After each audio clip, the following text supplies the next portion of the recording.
हरे कृष्णा। परशुराम जी ने कहा कि संपूर्ण दिशाओं से एकत्र हुए भूमंडल के क्षत्रिय नरेशों को, सभा में बैठे हुए भूपालों को तथा सत्य स्वरूप आप भगवान जनार्दन को हम सब देखना चाहते हैं। इस परम दर्शनीय वस्तु का दर्शन करने के लिए ही हम हस्तिनापुर से चले आ रहे हैं। शत्रुओं को संताप देने वाले माधव वहाँ कौरव तथा अन्य राजाओं की मंडली में आपके द्वारा कही जाने वाली धर्म और अर्थ से युक्त बातों को हम सुनना चाहते हैं। यदुकुल सिंह वहाँ कौरव सभा में भीष्म, द्रोण आदि प्रखर व्यक्ति तथा परम बुद्धिमान विदुर जी तथा आप पधारेंगे। गोविंद, माधव, उस सभा में आपके तथा भीष्म आदि के मुख से जो दिव्य सत्य एवं हितकर वचन प्रकट होंगे, उन सब को हम लोग सुनना चाहते हैं। महाबाहो, हम लोग आपसे पूछकर विदा ले रहे हैं, पुनः आपका दर्शन करेंगे। वीर, आपकी यात्रा निर्विघ्न हो। जब सभा में पधार कर आप दिव्य आसन पर बैठे होंगे, उसी समय बल और तेज से संपन्न आपके श्री अंगों का हम पुनः दर्शन करेंगे। इस प्रकार श्री महाभारत उद्योग पर्व के अंतर्गत भगवान उद्यान पर्व में श्री कृष्ण प्रस्थान विषयक 83वां अध्याय पूर्ण हुआ। वैशंपायन जी कहते हैं, जन्मेजय, शत्रुओं को संताप देने वाले नरेश, महाबाहु श्री कृष्ण के प्रस्थान करते समय विपक्षी वीरों पर विजय पाने वाले शस्त्रधारी 10 महारथी, 1000 पैदल योद्धा, 1000 घुड़सवार, प्रचुर खाद्य सामग्री तथा दूसरे सैकड़ों सेवक उनके साथ हो गए। यह सब सुनकर जन्मेजय जी ने पूछा, दहाड़ कुल तिलक महात्मा मधुसूदन ने किस प्रकार यात्रा की? उन तेजस्वी महातेजस्वी श्री कृष्ण के जाते समय कौन कौन से भले और बुरे दोनों प्रकार के शकुन प्रकट हुए थे? वैशंपायन जी ने बताया। वह बोले, राजन, महात्मा श्री कृष्ण के प्रस्थान करते समय जो दिव्य शकुन और उत्पात सूचक अपशकुन प्रकट हुए थे, उनका वर्णन भी सुनो। बिना बादल के ही आकाश में बिजली सहित वज्र की गड़गड़ाहट सुनाई देने लगी। उसके साथ ही पर्जन्य देवताओं ने मेघों की घटा न होने पर भी प्रचुर जल की वर्षा की। पूर्व की ओर बहने वाली सिंधु आदि बड़ी बड़ी नदियों का प्रवाह उलटकर पश्चिम की ओर हो गया। सारी दिशाएं विपरीत प्रतीत होने लगी। कुछ भी समझ नहीं आता था। राजन, सब और आग जलने लगी, धरती डोलने लगी, सैकड़ों जलाशय और कलश छलक छलक कर जल गिराने लगे।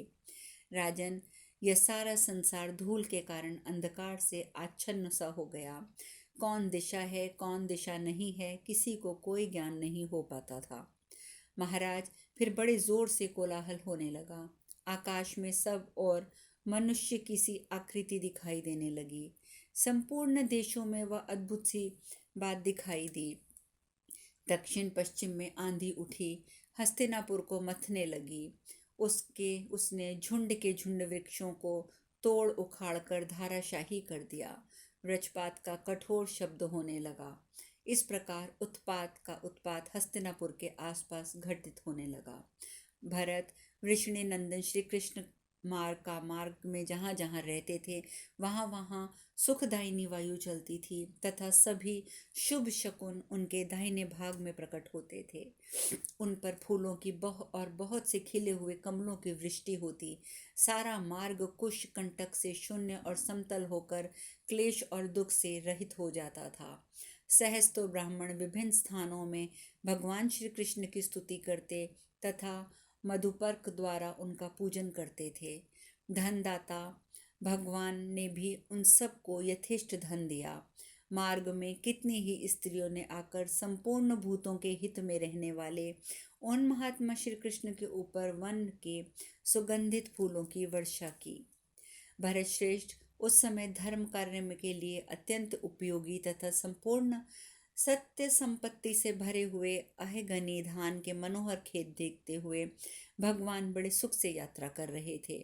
रास्ते में कितने ही ऐसे गांव मिले जिनमें बहुत से पशुओं का पालन पोषण होता था। वे देखने में सुंदर और मन को संतोष देने वाले थे। उन सबको देखते और अनेक नगरों और राष्ट्रों को लांघते हुए वे आगे बढ़ते गए।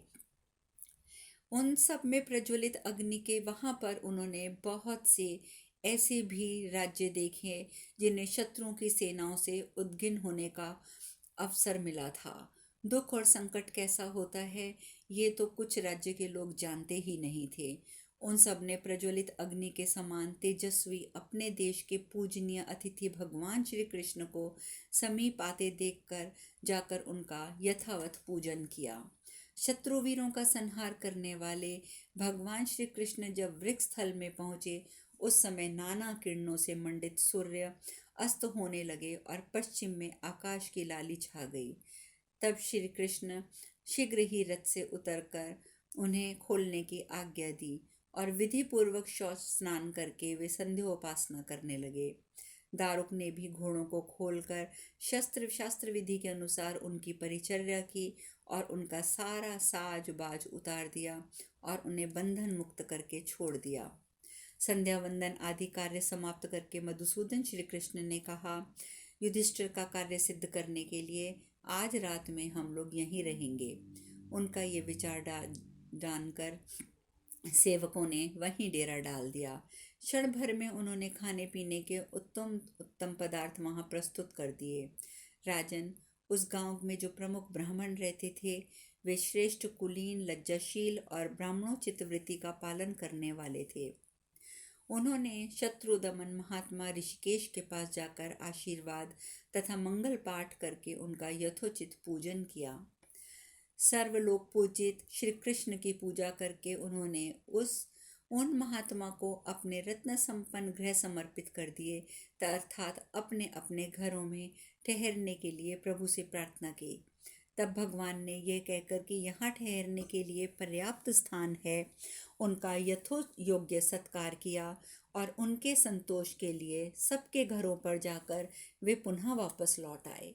तत्पश्चात केशव ने उन्हीं वह सब ब्राह्मणों को सुस्वादु अन्न भोजन कराया, फिर स्वयं भी भोजन करके उन सब के साथ उस रात सुखपूर्वक उन्होंने निवास किया।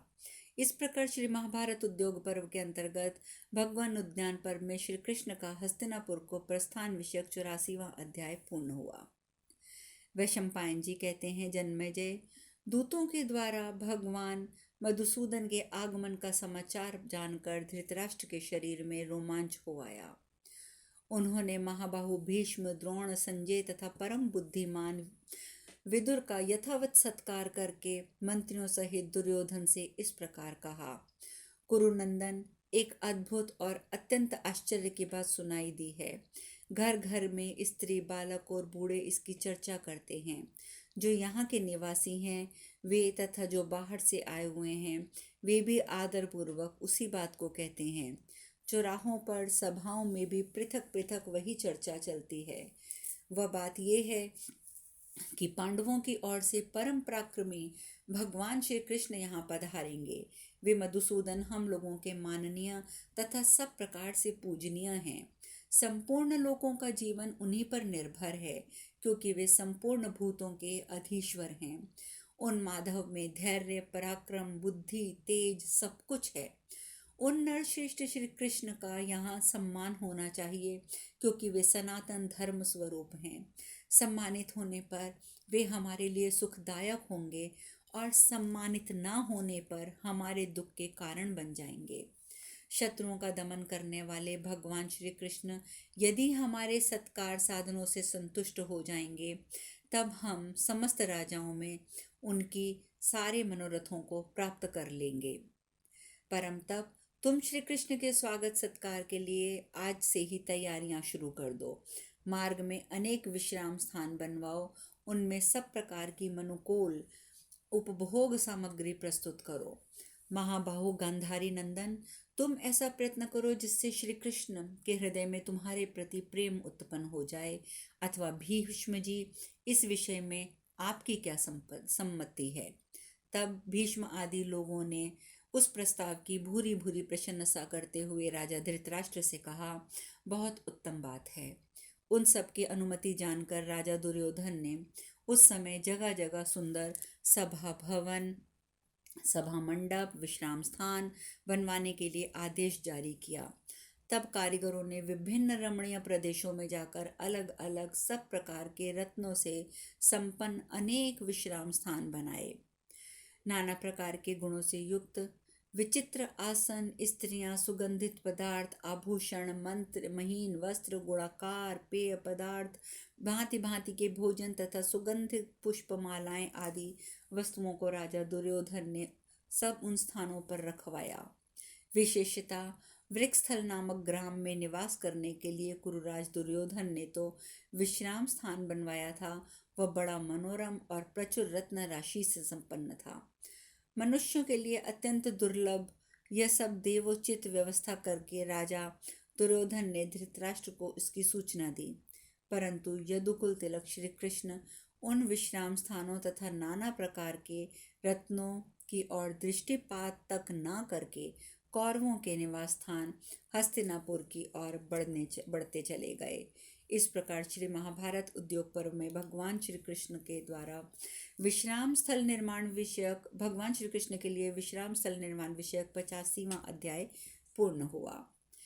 धृतराष्ट्र बोले, विदुर, मुझे सूचना मिली है कि भगवान श्री कृष्ण उपलव्य से यहाँ के लिए प्रस्थित हो गए हैं, वहाँ वृक्षस्थल में ठहरे हैं तथा कल सवेरे इस नगर में पहुँच जाएंगे। भगवान जनार्दन आहुकवंशी क्षत्रियों के अधिपति तथा समस्त सात्वतों अर्थात यादवों के अगुआ हैं। उनका हृदय महान है, पराक्रम भी महान है, वे महान सत्वगुण से संपन्न हैं। वे भगवान माधव समृद्धिशाली यादव गण राष्ट्र के पोषक तथा संरक्षक हैं। पितामह के ही जनक होने के कारण वे तीनों लोकों के प्रति पितामह हैं। जैसे आदित्य, वसु और रुद्रगण बृहस्पति की बुद्धि का आश्रय लेते हैं, उसी प्रकार विष्णु अंधक वंशज के लोग प्रसन्न चित्त होकर श्री कृष्ण की बुद्धि का आश्रय लेते रहते हैं। धर्मज्ञ विदुर, मैं तुम्हारे सामने ही उन महात्मा श्री कृष्ण को जो पूजा दूंगा उसे बताता हूँ। एक रंग के सुदृढ़ अंगों वाले तथा वाहिक देश में उत्पन्न हुए उत्तम जाति के 4 घोड़ों से जुते हुए 16 सुवर्णमय रथ में श्री कृष्ण को भेंट करूंगा। कुरुनंदन, इसके सिवा मैं उन्हें 8 मत वाले हाथी भी दूंगा, जिनके मस्तक सदा मत से चूर रहते हैं, जिनके मस्तकों से मत चूता रहता है, जिनके दांत इषाद दंड के समान प्रतीत होते हैं तथा जो शत्रुओं पर प्रहार करने में कुशल हैं, जिन 8 गजराजों में से प्रत्येक के साथ साथ 8 सेवक भी हैं। साथ ही मैं उन्हें सुवर्ण की कांति वाली परम सुंदरी 100 ऐसी दासियां दूंगा, जिनसे कभी जो कि अत्यंत सुंदरियां होंगी। दासियों के बराबर ही उतने ही दास भी दूंगा। मेरे यहाँ पर्वतों में से भेंट में मिले हुए भेड़ के ऊन से बने हुए असंख्य कंबल, जो स्पर्श करने में बड़े मुलायम जान पड़ते हैं, उनमें से 18,000 कंबल भी मैं श्री कृष्ण को उपहार में दूंगा। चीन देश में उत्पन्न हुए सहस्त्रों मृग चर्म मेरे भंडार में सुरक्षित हैं। उनमें से श्री कृष्ण जितना लेना चाहेंगे उतने सब के सब मैं उन्हें अर्पित कर दूंगा। मेरे पास यह एक अत्यंत तेजस्वी निर्मल मणि है, जो दिन तथा रात से भी प्रकाशित होती है। इसे भी मैं श्री कृष्ण को ही दूंगा, क्योंकि वे ही इसके योग्य हैं। मेरे पास खच्चरियों से युक्त एक रथ है, जो एक दिन में 14 योजन तक चला जाता है, वह भी मैं उन्हीं को समर्पित करूंगा। श्री कृष्ण के साथ जितने वाहन, जितने सेवक आएंगे, उन सब को औसत से 8 गुना भोजन मैं प्रत्येक समय देता रहूंगा। दुर्योधन के सिवा मेरे सभी पुत्र और पुत्र वस्त्र आभूषणों से विभूषित होकर स्वच्छ सुंदर रथों में बैठकर श्री कृष्ण की अफगानी के लिए जाएंगे। सहस्त्रों सुंदरी वारांगनाएं सुंदर वेशभूषाओं से सज धज कर महाभाग केशव की अगवानी के लिए पैदल ही जाएंगी। जनार्दन का दर्शन करने के लिए उस नगर में जो कोई भी पर्दा ना रखने वाली कल्याणमयी कन्याएं जाना चाहेंगी, वे जा सकेंगी। जैसे प्रजा सूर्य देव का दर्शन करती है, उसी प्रकार स्त्री पुरुष बालकों से सहित ये सारा नगर महात्मा मधुसूदन का दर्शन करे। नगर के चारों ओर विशाल ध्वजाएं, पताकाएं फहरा दी जाएं और श्री कृष्ण जिस पर आ रहे हैं उस राजपथ पर जल का छिड़काव करके उसे धूल रहित बना दिया जाए। इस प्रकार राजा धृतराष्ट्र ने आदेश दिया। इतना कहकर वे फिर बोले, दुशासन का महल दुर्योधन के राजभवन से भी श्रेष्ठ है। उसी में आज झाड़ पोंछ आदि सब प्रकार से सुसज्जित करा दिया जाए। यह महल सुंदर आकार वाले भवनों से सुशोभित, कल्याणकारी, रमणीय, सभी ऋतुओं के वैभव से संपन्न तथा अत्यंत धनराशि से समृद्ध है। मेरे और दुर्योधन के पास जो कोई भी रत्न हैं, वे सभी इसी घर में हैं। भगवान श्री कृष्ण उनमें से जो जो रत्न लेना चाहें, वे निसंदेह ले लें। इस प्रकार श्री महाभारत उद्योग पर्व के अंतर्गत भगवान उद्यान पर्व में धृतराष्ट्र वाक्य विषयक 46वां अध्याय पूर्ण हुआ।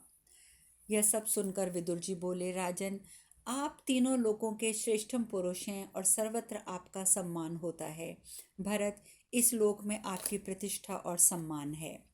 इस समय आप अंतिम अवस्था अर्थात बुढ़ापे में स्थित हैं। ऐसी स्थिति में भी आप जो कुछ कह रहे हैं वह शास्त्र से तथा लौकिक युक्ति से ठीक है। इस सुस्थिर विचार के कारण ही आप वास्तव में स्थविर अर्थात वृद्ध हैं। राजन, जैसे चंद्रमा में कला, सूर्य में प्रभा और समुद्र के उत्ताल तरंगे हैं, उसी प्रकार आप में भी धर्म स्थित है। यह समस्त प्रजा निश्चित रूप से जानती है। भोपाल, आपके सद्गुण समूह से सदा इस जगत की उन्नति एवं प्रतिष्ठा हो रही है। अतः आप अपने बंधु बांधवों सहित सदा ही इन सद्गुणों की रक्षा के लिए प्रयत्न करते रहिए। राजन, आप सरलता को अपनाइए।